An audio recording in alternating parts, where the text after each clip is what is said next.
The following episode of All Downhill contains some strong language and discussion of sensitive topics, including child molestation and homosexuality. These discussions feature opinions and jokes which may offend some listeners, and as such, listener discretion is advised. Thank you, and enjoy the show. Oh God, are we supposed to introduce ourselves or something? Yeah, no, that was some nice dead air at the beginning. I mean, I can cut that. No. You have to leave it now.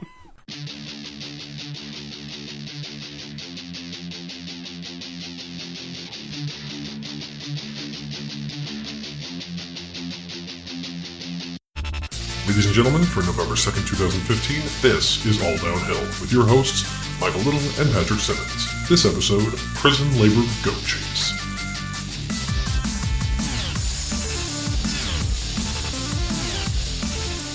I'm Patrick Simmons, by the way. And I'm Mike Little. And now we have a nice little introduction, and this is the first episode of All Downhill. To be on air. Yeah, we've done like a million of these. We have a nice backlog, so if we get sick or die at some point, you should be able to continue to listen to us for at least like a month and a half, talking about laissez-faire capitalism. So let's talk about Whole Foods. Yeah, Whole Foods. And the fact that, they had prisoners making their goat cheese. And now they've decided... So I've heard. Yeah. Mm-hmm. So you said. So I said. Yeah. So basically what happened is that they took originally the stand of saying, look, we're Whole Foods.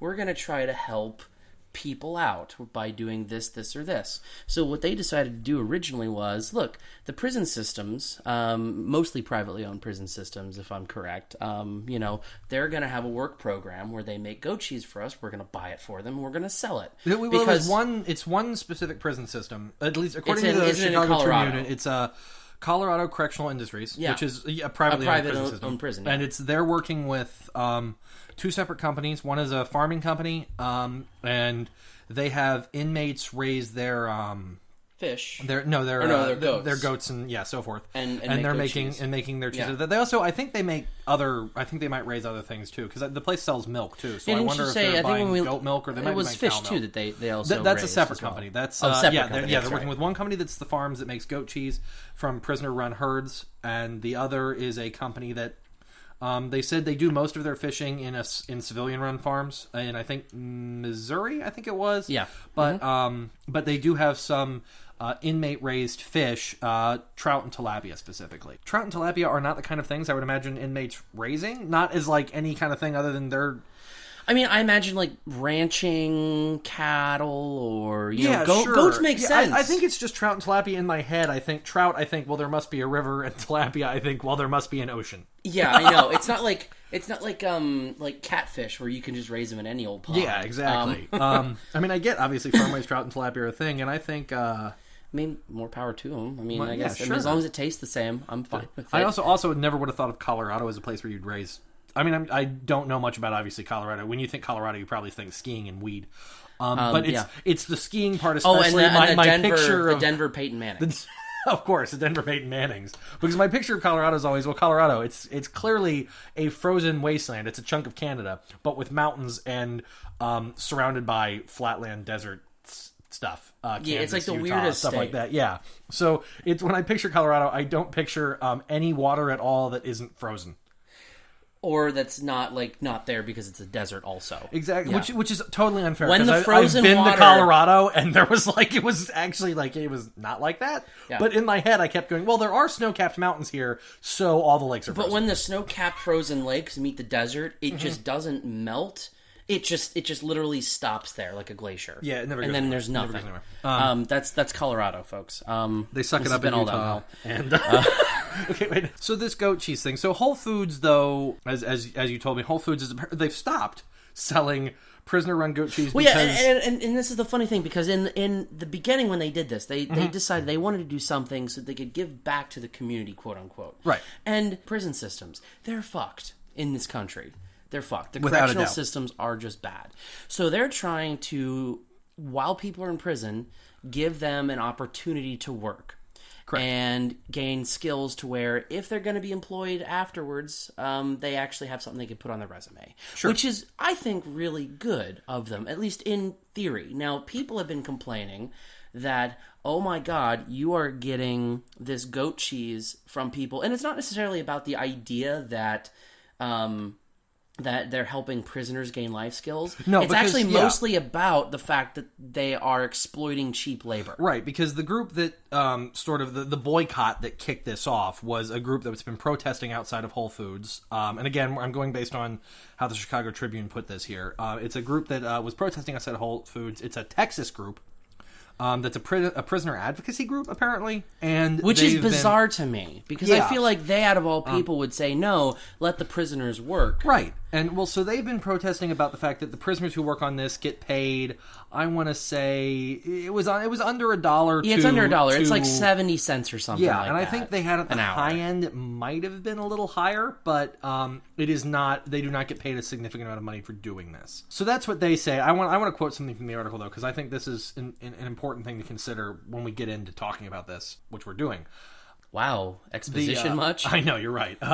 But I know this is our first quote-unquote podcast. Colorado Correctional Industries, CCI, when discussing it, said that they're very proud of this because apparently in a 2004 annual report, they said they employed 1,800 inmates. It's a voluntary program. You don't have to work in it, and if you do, you're going to get paid, and you can get bonuses, too. You can get bonuses. But again, you're not getting paid very much. But they said that 80% of the inmates who are involved with this program, more than 80% of the inmates involved with this program, for at least 6 months, once they get out of jail, they remain out of jail a year after their release, which the national average is 62%, according to their report. So 80% of them stay out a year if they are in this work release program, in other words. And then if they don't do a work release program, like not even work release, just a work program within prison, and they're released, it's 60% stay out a year or more. Yes. So we're talking, I mean, it's 62, but we're still talking, but basically, but it's still a spread of nearly 20% more managed to stay out of prison a year after getting out if they did this when they're in prison. And the other thing I can't help but think about is, okay, so prison labor is already kind of a known thing, and the article mentions this, and like it doesn't stamping even really license plates and stuff like that. That's actually one of the things they mentioned. Stamping license plates. Apparently, they make a lot of furniture for the government. Yeah, actually, it's mostly government jobs, like furniture. Yeah. License plates, road signs are the other big one. Right. They make but they make a lot of government product, and to some very small degree, I understand the argument that if prisoners are doing this without pay, it's sort of a slave labor situation. On the other hand, I'm also kind of, depending on what you're in prison for, I don't really see the big deal with that. I mean, I feel like it's a part of rehabilitation. You shouldn't just be sitting in prison having a great time. Well, look, from my point of view, if I was in prison, because a lot of people who are in prison before, especially let's just say you're a young guy, and you're selling drugs on the street, and that's what you get busted for, and that's all you've ever done in your life. You've never worked at McDonald's. You've never worked at, you've never had a job where you were cutting grass or anything like that. Maybe you have. Okay. But let's just say hypothetically that you never did any of those things, and the only thing you've ever done is sell drugs, and you were caught with just a shitload of weed, and enough to where they could say, look, you're not just carrying to smoke this, you're gonna intend to sell, clearly. Sure. So there's a black and white case on the books where this guy goes to prison for nothing but selling weed. Okay. And he's never done anything else in his life. When he gets rehabilitated and he tries to get a job, McDonald's ain't gonna hire him. Because, they might. Well, there are places that have their, we hire inmates programs, but it is still harder to get a job. It's harder to get a job. Right now, it's not easy to get a job anyway. I know. You're trying to find a job. I'm trying to find a job. Bum. Yeah, because I'm a bum. I finally got a good job because, that's just, well, because you're smart. Yeah. Because I'm smart. You're smart, too. You're just a bum. Yeah, ladies help. But that's beside the point. Like, it's harder to get a job, even for those of us with a college degree, air quotes. Yes. And those who are in prison, that's even more, it's tough. It's tough, man. And so if you have something you could put on your resume, if you've never done anything else in your life before, and you say, look, I did this work release program in prison, I made goat cheese, I made license plates, or I milked goats. Yeah, that's I herded goats. I'm going to get a job on a ranch in Texas somewhere. Sure. Or Texas, where this is being protested because we against. know that there are no ranches in Colorado because it's all mountains or deserts. It's like, but you could. I mean, you could easily. You're prepared for a job on the farm if you're doing, raising the fish. That's the thing. You have one extra thing. It makes that person's life possibly better. In addition to that, it's even forget that even if you've had a job before prison and you end up in prison for something, it's working a job in prison. It's, like everybody likes to say, you don't want a huge gap on your resume of not working if you can avoid it. If you work for your entire prison sentence? When I was in prison, I had a job and I worked my butt off because I want to make sure I keep my life together. Okay, good for you. Welcome in. Not to mention, you walk out. So I found the number here. It's 74 cents to $4, up to $4 a day. Oh, yeah. I knew it was somewhere around 70 cents. And eligible for performance bonuses. Now, admittedly, that's way below minimum wage. But I mean, I don't want to get into... To be fair... There are countries where you get paid less than that, and it's a big deal. But also, you're in prison. Where are they going to spend it? Yeah. They don't have a food budget. They don't have a rent budget. Yeah, their food's paid for, their rent's paid for. Yes, there are other things they might want to spend it on. Everybody in prison wants to buy cigarettes is the old joke. But cigarettes are the currency. I don't think that money is that big of a deal. Even when you get beyond that, though, I think most people are just saving it for when they get out. Well, and it's also when you're comparing. First, for one thing, you're in prison. You're not in there to have a minimum wage job. You're in there because you're being rehabilitated for having done something wrong. And beyond that, it's that, or a minute ago you were making... The other option is you're making no money for a few years, and then you walk out broke and with no job experience. This lets you walk out, sure, you're not going to have made a ton, but you're going to have made a little money. You're going to have enough money to maybe get a down payment on an apartment somewhere. I mean, yeah, $4 a day isn't much, but if you work the program for 6 months, and let's say you're making 74 cents a day and you work it for 6 months. Oh, God, you're going to do math. No, I'm not. No, I'm not. You want me to? I'll do 75 cents. Well, let's do... I'm going to say 74 cents a day. I'm going to go rock bottom here. Okay. So, and there's 4 weeks. We're going to go 4 weeks a month. We'll be generous. We'll say 6 months. So we'll do... That's 24 weeks. And that's 5 days a week. So that's 5 times 24. Here we go. Okay. 74... Oh, whew. That looks like so much more when you make it dollars. I was about to say, I'll take that. I'll go to prison. Okay, you're making $88.08. If you're making 74 cents a day, so you're at the minimum because they go up to $4 for 6 months, and you never get a performance bonus. So that's 74 cents a day. Now, to be fair, we'll go ahead and compare it at the $4 a day price that some of them make. $480. You're making between $88 and $480. Which low budget rentals? You could feasibly put a down payment on an apartment. At the very least, when you get out, or for a day, because normally also you can tend to get set up with a probation officer or something, depending on how you're out. At the very least, you can get through a week on $88 if you're very careful. I'm not saying it's easy. I'm not saying it's a lot, but you can buy like 1 million packs of ramen for that, and like a cooking pot. Yeah. And then you could build campfires and survive on that in the woods for like months if you really have to. If you really had to, which obviously we're not advocating that. It's just this is walking out of prison and being handed $88 to $480 somewhere in there. And again, that's with no performance bonuses. 6 months only. Yeah, that's if you're with it with the minimum they say that keeps you out of prison. So let's say you walk out with that much as compared to walking out with nothing and no job experience. It's pretty clear why 20% more, almost 18% more, are not going back to prison. Those 18% more have walked out with a little more money and a lot more work experience, which they then use to probably get a job. Or try to get a job. At the very least. But more than likely, they're going to have a much easier time of finding one. I'm not saying they're going to, go out and be an investment banker in 5 minutes. No. But... you're looking for a job on a farm or in a warehouse or anywhere when you can go, I've had a job. I mean, if you walk to your average warehouse and say, I've been milking goats and or raising tilapia for for a minimum of 6 months in prison, they're going to look at you and they're going to go, okay, well, you clearly can work your butt off because neither of those jobs is particularly easy. You're hired. Yeah, no, and like, here's so basically that brings up the question, like, who would reasonably complain about this? One, it's the other like corporations who really want to get into those markets or competing in those markets. So like Kraft goat cheese obviously is like, they're like, what the fuck is this shit? But even then, how much of that can there really be complaining? How much prison-funded goat cheese can there be showing up in Whole Foods? I honestly don't know. Like, that's the thing. I've never been to a Whole Foods. Because the article, that's the thing I was looking at before we recorded, is the article says since 2011 they've been selling this stuff. Yeah, but they don't cite anything there's nowhere does it say a number of how much tilapia, goat cheese, and trout is prison run. Yeah.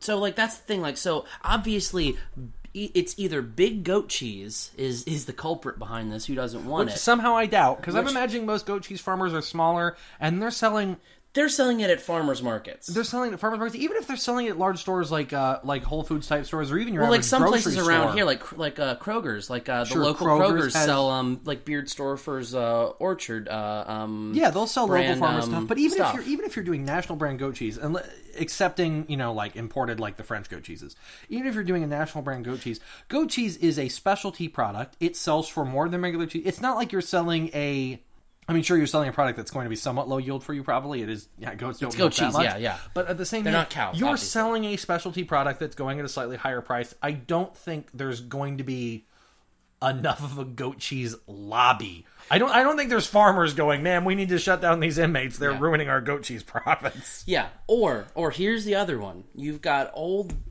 white ladies, or you and I, because we like goat cheese. Yeah. I do like goat cheese every once in a while, but we've got rich old white ladies and the French who think that they're doing something socially just by saying, look, you're not paying them enough. Don't sell this anymore. Because also, I don't want my goat cheese to be made in a toilet, because apparently that's what old white people think. Well, again, now remember, the prisoners aren't even making it, and it's a prisoner. No, Patrick, you don't understand. They're just milking goats. If I heard, and I was an old white person who was saying, look, your goat cheese is being made in prison. Oh my God, it's made in a bathtub and it has AIDS needles in it. Well, no, see, so here that's what I'm thinking. Haystack Patrick. Mountain Goat Dairy.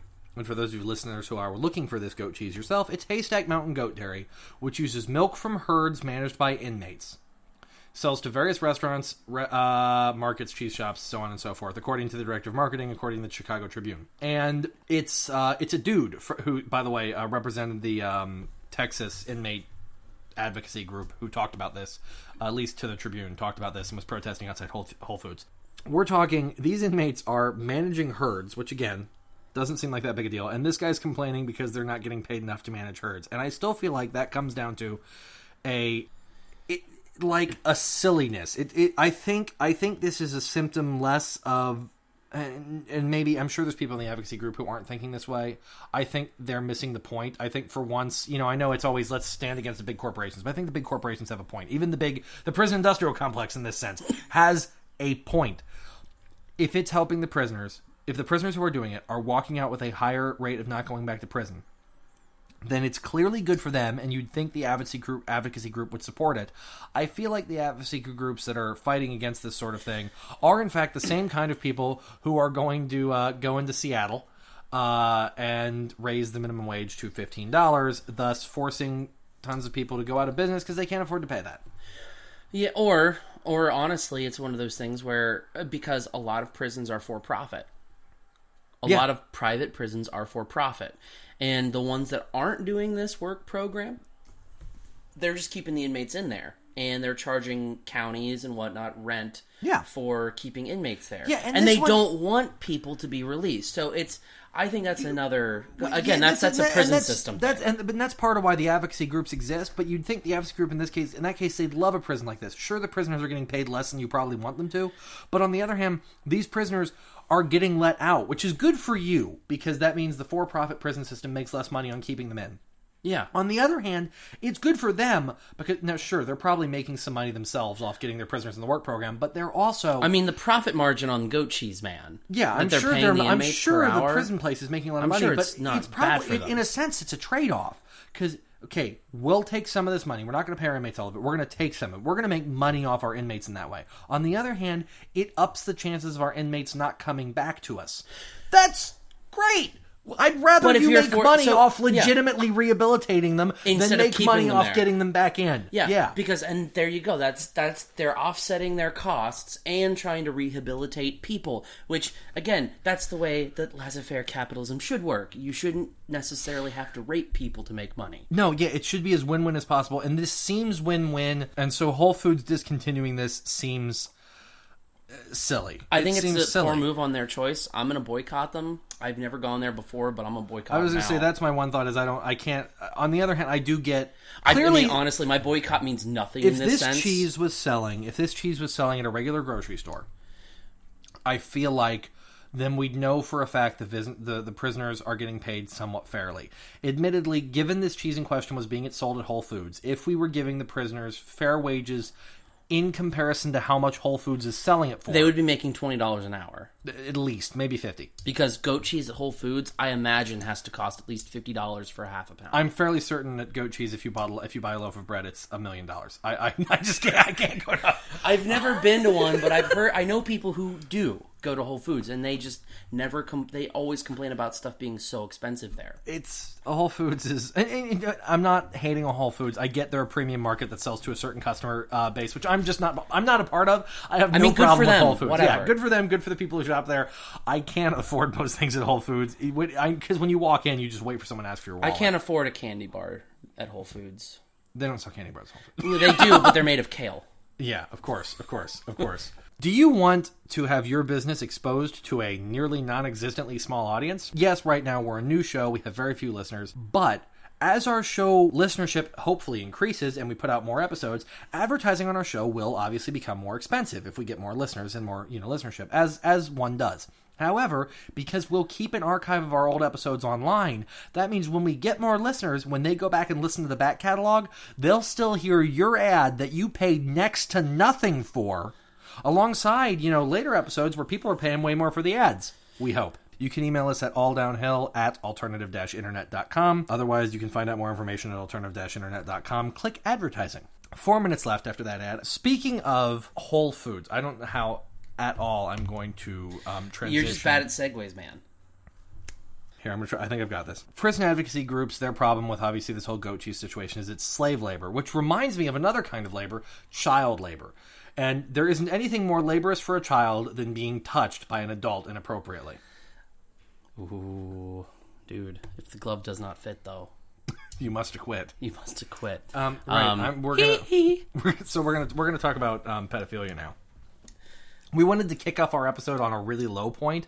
That way, the content of our show will be all uphill from here, and thus totally not fit. If you haven't already noticed, the theme of our show is let's just see how bad we can make this. So yeah, it's pretty damn bad. Yeah. So yeah, you brought this up earlier about pedophilia, and we were talking beforehand about slippery slopes. Slippery slopes. So for those of you who were not sitting with us before we started recording this, which is all of you.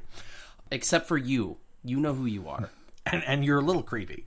But for the rest of you, this is just what we were discussing, and we decided we should bring this up on the show. The concept of a slippery slope argument is something sort of brought up a lot in, I suppose, modern debate. And one of the popular examples of it is a while ago, you don't hear this as much anymore, but you definitely heard it for a while, as people would say, you'd hear on the conservative end, you would hear people say legalizing gay marriage is only one step away from legalizing pedophilia.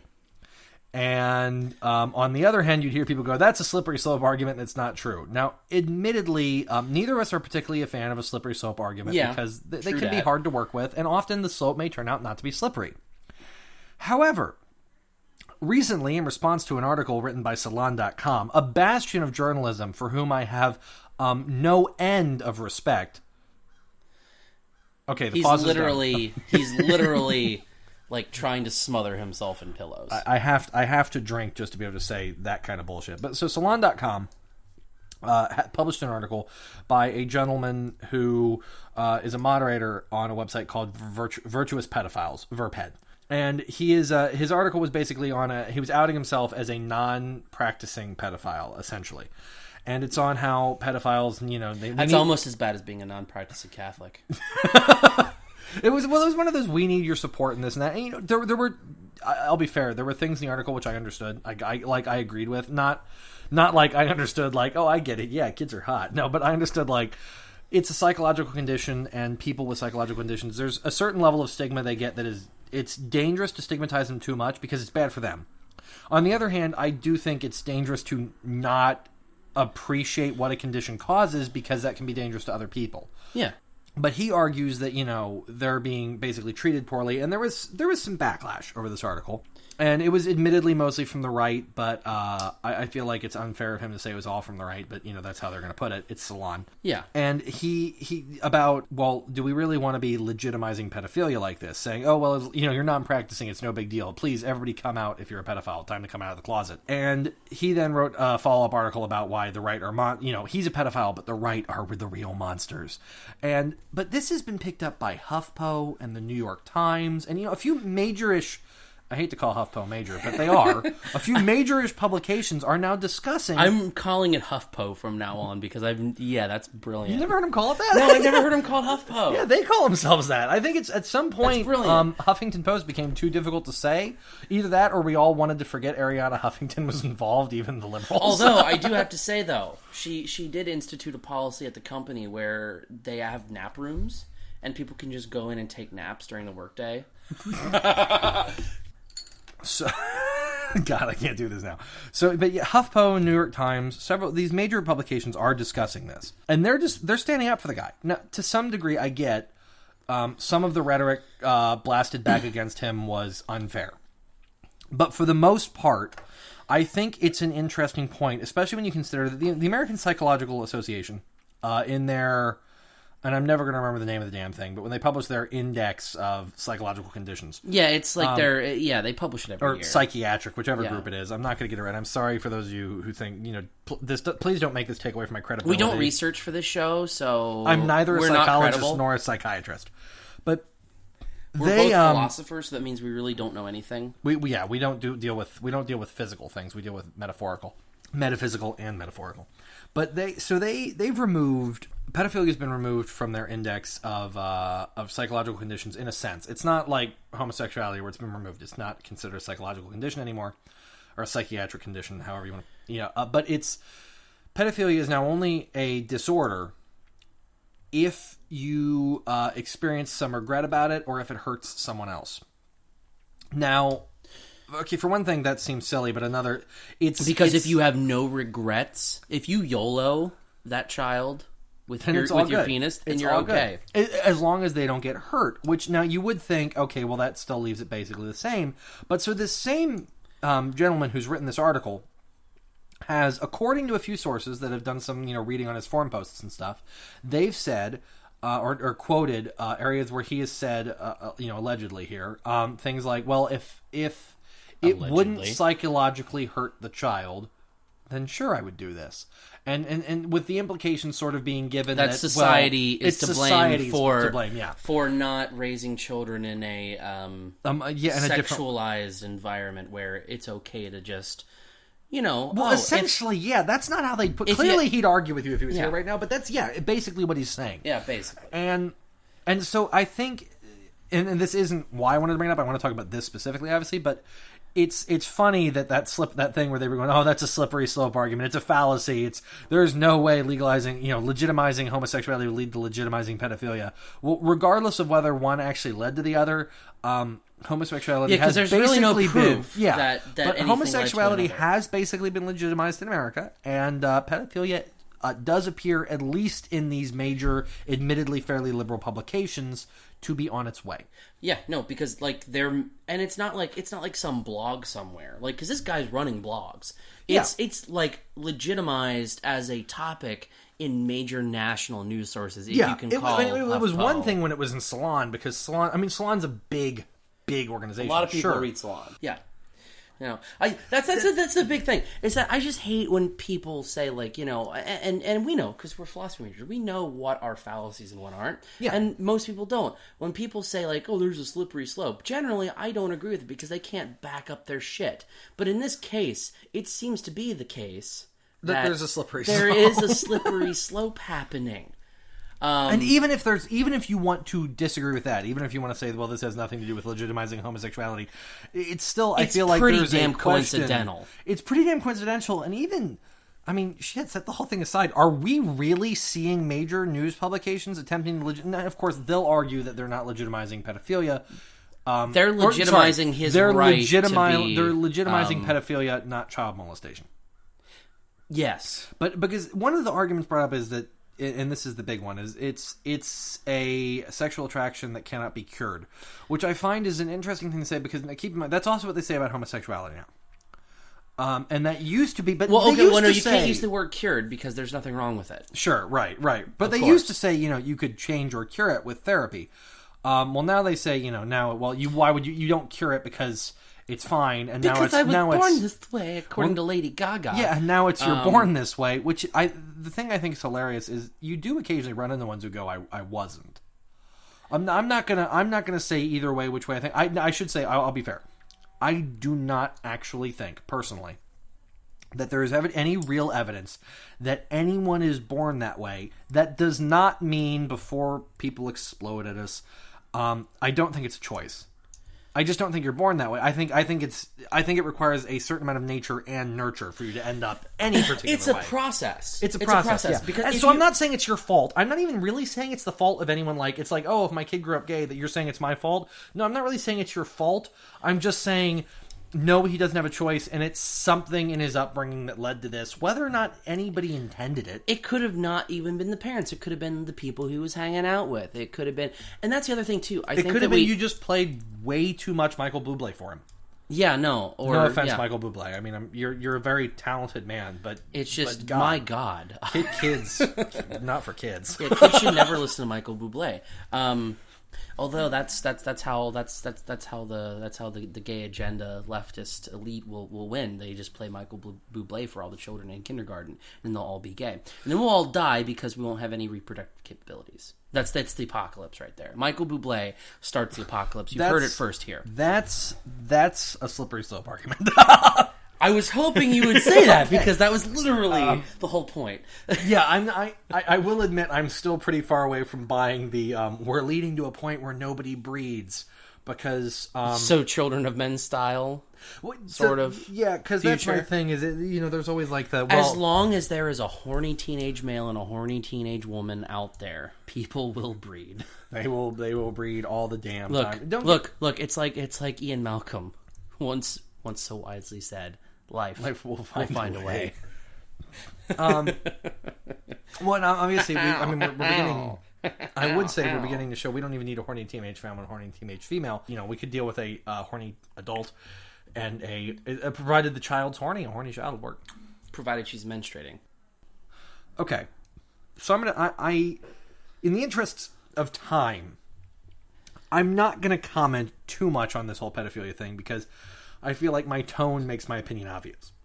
But I'd like to get, from you, Mike, I'd like to get your kind of opinion on, do you think this is an isolated case? Do you think this is a slippery slope argument? Do you think this is fine? You're allowed to say that. I'm pretty sure you don't, but if you want to, please be my guest. Or, I mean, what do you think about, like, in general, what do you think about this? As part of the privileged cis male white, I will cut your dick off. Straight agenda here. Sure. The heteronormative. The heteronormative. Oh yeah, no, it's not cis anymore. It is heteronormative. We go with yeah, or no, not even normative because you can't say normative because that makes it seem normal. Oh yeah, sorry. It's something other than cis or normative now. No, they still use cis a lot because it's no. short. They've decided to stop using cis. I heard that the other day on the radio. Well, I still hear it used a lot. It is still used, but it's seen that that's one not the fall cutting out edge. Yet. That's not the cutting edge. They've got something else, which I don't remember what it is. I think that it's potentially a slippery slope. I think it's just plain dumb because really, it's nature and nurture what you're going to be into. I mean, sure. Yeah, but I mean, like if we're going to be normative about something, I mean, what's the difference? Like if I'm a 12-year-old boy and my hot as shit teacher, who's Brazilian, wants to fondle my genitals, am I going to let her? Yes. That's entirely... I'm sorry, you're blurring the line here. Pedophilia is when a creepy old man touches a young boy. Or when a creepy old man touches a young girl. Or when a creepy old woman touches a young girl. But when a creepy hot woman touches a young boy, that's a dream come true. Yeah. This has been All Downhill. Thank you for listening to All Downhill. For more information on the topics covered in this episode, as well as sources and more information about the show, please visit alternative-internet.com/alldownhill. Our theme music this episode is Drive by Alex and is licensed under Creative Commons Attribution License.